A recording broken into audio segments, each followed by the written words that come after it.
వృషభం వారికి గనక చూసుకున్నట్లయితే 2వ స్థానంలో మీకు ఉన్నటువంటి గురువు వక్రత్యాగం 11వ తేదీ నుంచి 11వ తేదీ మార్చి నుంచి జరుగుతుంది.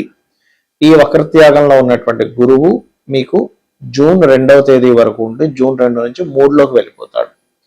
దీనివల్ల కలిగే ఫలితాలు ఏమిటి, ఏ దేవత ఆరాధన చేసుకోవాలి, ఎటువంటి విషయాల పట్ల మీరు జాగ్రత్తగా ఉండాలి అనేటువంటి అంశాలు చెప్తుంది నేనైనప్పటికీ చెప్పిస్తుంది సాక్షాత్ లలిత అమ్మవారిగా భావిస్తూ, ప్రధానంగా ఇక్కడ ఈ గురువు ఏదైతే 2వ స్థానంలో వక్రత్యాగం పోతుందో ఇది 2 విషయాలు బలంగా చెప్తాయి. ఏమిటది అంటే, ఒకటి ధనపరమైనటువంటి విషయంలో గ్రోత్ వస్తుంది. రెండవది ఆ ధనపరమైనటువంటి విషయాల్లోనే కొంత తోబుట్టువులతో కావచ్చు, మన కుటుంబ సభ్యులతో, బంధువర్గంలో వారితో కావచ్చు, తెలియని డిస్ప్యూట్స్, గొడవల్ని కూడా ఇస్తూ ఉంటుంది.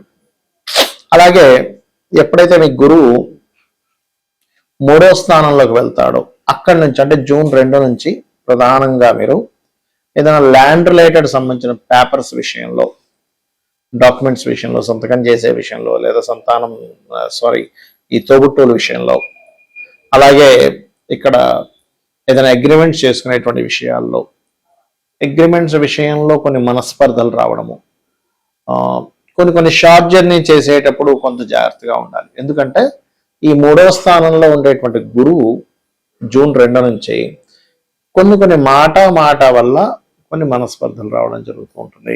కొంతమంది మనం చూడండి, ఒక్కోసారి వైట్ పేపర్ మీద ఏదో సంతకం పెట్టించేస్తాం, అది ఖాళీ బాండ్ పేపర్ మీద సంతకం పెట్టిస్తాం. అలా సంతకం చేసిన వాటి మూలంగా కొంత ఇబ్బంది అనేటువంటిది ఉంటూ ఉంటుంది. ఇది ప్రధానంగా గుర్తుపెట్టుకోండి.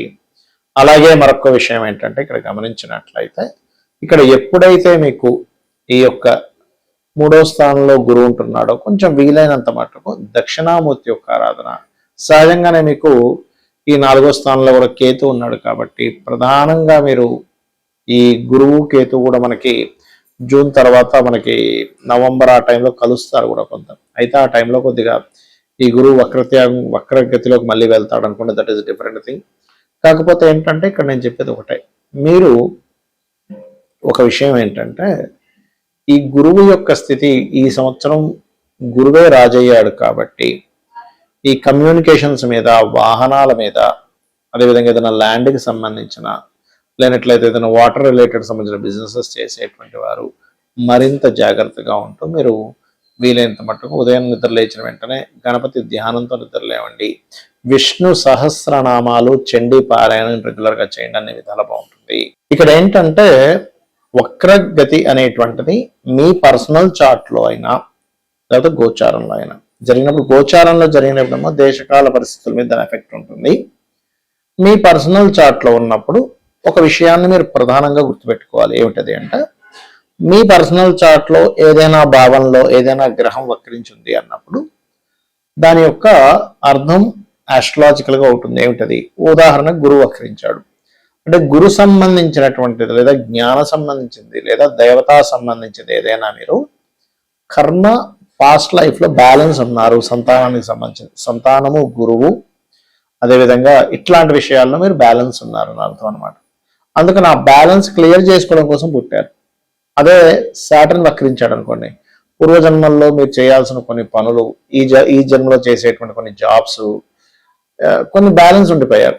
ఇంకోటి ఏంటి, వక్రించినప్పుడు ఉన్న ప్రదేశం నుంచి వేరే ప్రదేశానికి వెళ్తేనే మీరు సక్సెస్ అవుతారని కూడా అర్థం.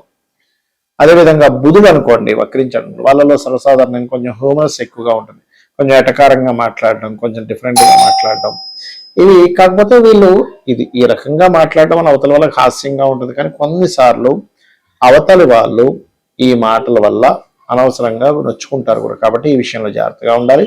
కొంచెం విద్యా సంబంధించినటువంటి విషయంలో కూడా ఇక్కడ ఏంటంటే కొంత మార్పులు ఇవన్నీ కూడా చూపిస్తుంటాయి బుధుడు వల్ల.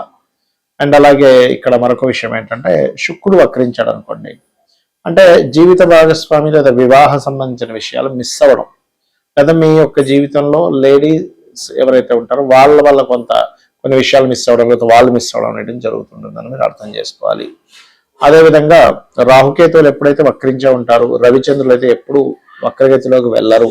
కాబట్టి ఇక్కడ మనకేమిటి, కుజుడు వక్రించాడు అనుకోండి ఉదాహరణకి, కుజుడు వక్రిస్తే కొన్ని ల్యాండ్స్ విషయంలో మిస్ అవుతారని కూడా అర్థం. అయితే ఇక్కడ ఈ మిస్ అవుతారా పొందుతారా అని కూడా ఉంటుంది ఒక్కోసారి వక్రించినప్పుడు. అదేమిటి అంటే మీకు ఏ గ్రహం అయితే వక్రించిందో ఆ వక్రించిన దగ్గర పడినటువంటి పోర్ట్ఫోలియో అది ఏ రాశిలో వక్రించింది, ఏ నక్షత్రంలో ఉండగా వక్రించింది, ఆ వక్రించిన గ్రహం వెనక్కి వెళ్ళినప్పుడు, అంటే ఉదాహరణకి మేషంలో ఒక గ్రహం వక్రించింది అనుకోండి, అది మీనంలోకి దాని ప్రభావం చూపిస్తూ ఉంటుంది. అలా ఒక్కొక్కసారి వృషభంలోకి వెళ్ళిపోయిన గ్రహం మేషంలోకి వక్రించుకుంటూ వస్తుంది. అప్పుడు దాన్ని మీరు మీనంలోకి వెళ్తున్నట్టుగా తీసుకోకూడదు, మేషంలో ఉన్నట్టుగా తీసుకోవాలి. ఇది ప్రధానంగా మీరు చూసుకోవాలి, గుర్తుపెట్టుకోండి.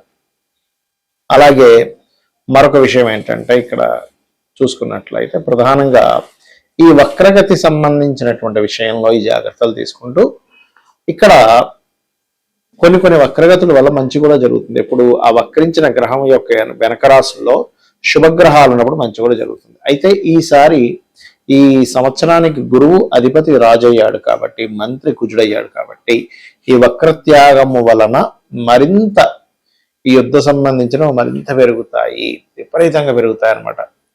అసలు మనం ఊహించలేము, బాబా ఏమిటి అసలు ఇంత విపరీతంగా పెరుగుతున్నాయని. షేర్ మార్కెట్ క్రాషెస్ అవ్వడము, లేకపోతే మనకి ఈ హిందూ సంబంధించిన దాంట్లో ఉండే వాళ్ళకి అసలు ఎక్కువ గొడవలు పెట్టుకోవడము, అండ్ అదేవిధంగా ఈ ముఖ్యంగా వక్రగతి తొలగినందుకు కాస్త ఈ యుద్ధంలో విమానాల యొక్క సంఖ్య విపరీతంగా నష్టపోవడం ప్రతి దేశము. ముఖ్యంగా అది కాకుండా రాబోయేది కూడా పరాభవనామ సంవత్సరం కాబట్టి ఎక్కువ దేశాలు వాళ్ళ సంపదలను ఈ రూపంగా పోగొట్టుకుని పరాభవం పొందుతూ ఉంటారు అనేటువంటిది కూడా పర్ఫెక్ట్గా ఇక్కడ మనకు చూపిస్తుంది. కాబట్టి వీలైనంత మట్టుకు నేను చెప్పే సజెషన్స్ ఏమిటి అంటే కొన్ని ఆన్లైన్తో సంబంధం లేకుండా ఉండే యాప్స్ ఉంటాయి, డైరెక్షన్ చూపించేవనుకోండి, లేకపోతే ఎటువంటి పరిస్థితులు ఎలా ఉండాలనేటువంటివి కొన్ని యాప్స్ ఉంటాయి. అటువంటి యాప్స్ ఒకటి. ఇంట్లో కనీసం నెల రోజులకు సరిపోయే అంత ధనాన్ని, ఉప్పుల్ని పప్పుల్ని జాగ్రత్త చేసి పెట్టుకోండి. అదేవిధంగా కాస్త కార్లో కూడా కాస్త ఎప్పుడు కూడా కొంత ఫ్యూల్ ఉండేలా చూసుకోండి. ఎందుకంటే ఫ్యూల్కి కొంచెం ఈ ప్రైజెస్లో కూడా కొంచెం అప్ అండ్ డౌన్స్ కూడా బాగా పెరుగుతాయి గురువు వక్రగతి పోయినప్పటి నుంచి. ఈ బంగారం కానీ ఇట్లాంటి కొన్ని లోహాల యొక్క ఇది పెరగడం. అదేవిధంగా ఈ సంవత్సరం బుధుడు యొక్క రాశుల్లో గురువు వక్రత్యాగంతో ఈ యొక్క సంవత్సరం ప్రారంభం అవుతుంది కాబట్టి జన నష్టం అధికంగా ఉండడం యుద్ధాల వల్ల, పప్పుల రేట్లు విపరీతంగా పెరగడం జరుగుతాయి. కాబట్టి ఇవన్నిటిని పర్ఫెక్ట్గా ప్లాన్ చేసుకోండి.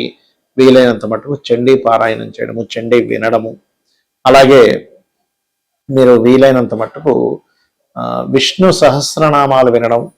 ఈ మిథునంలో అందరికీ కూడా, అంటే మనకి మీ జాతకం ఉన్నా లేకపోయినా కూడా జూన్ వరకు ఎవరితోనైనా మీరు మాట్లాడేటప్పుడు, ఎవరితోనైనా ఏదైనా కమ్యూనికేట్ చేసేటప్పుడు, అగ్రిమెంట్స్ రాసుకునేటప్పుడు, పత్రాలకు సంబంధించింది ఏదైనా చేసేటప్పుడు కాస్త జాగ్రత్తగా ఉండండి. అంటే ఒక్కొక్కసారి మనకు తెలియకుండానే డాక్యుమెంట్స్ సరిగా లేకపోవడము, ఆ రకంగా ఇబ్బందులు పడడం, ఇవన్నీ కూడా మీకు కనబడుతున్నాయి. కాబట్టి ఈ యొక్క విషయంలో జాగ్రత్తగా ఉండండి.